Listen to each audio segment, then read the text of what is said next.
Buonasera e ben ritrovati con il TG Flash di New Sicilia, di seguito i titoli più importanti del pomeriggio. In apertura i nuovi dettagli sul caso del 66enne trovato morto a Castiglione di Sicilia. L'omicidio non sarebbe avvenuto nel luogo del ritrovamento ma in una zona tra Taormina e Giardini Naxos. La vittima sarebbe stata colpita ripetutamente alla testa con un martello e con diverse coltellate invece all'addome e al torace.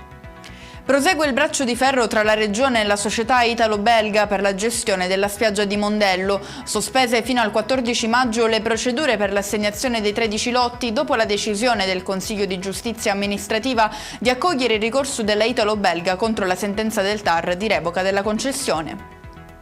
Istituire il Consiglio delle Autonomie Locali della Regione Siciliana e creare così un organismo stabile che rafforzi il ruolo di comuni, città metropolitane e liberi consorzi nelle politiche pubbliche a loro rivolte. È questo l'obiettivo del disegno di legge approvato oggi dalla Giunta regionale e destinato all'esame dell'ARS.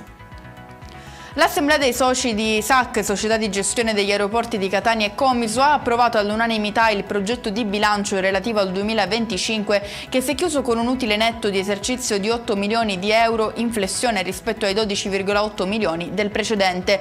Il valore della produzione ha raggiunto i 112,2 milioni di euro con un incremento del 3,3% rispetto al 2024.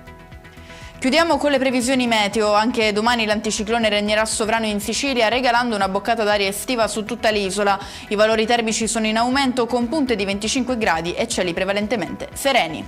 E con questo è tutto, prossimo appuntamento domani alle 13:30. Grazie per averci seguito, buon proseguimento di serata.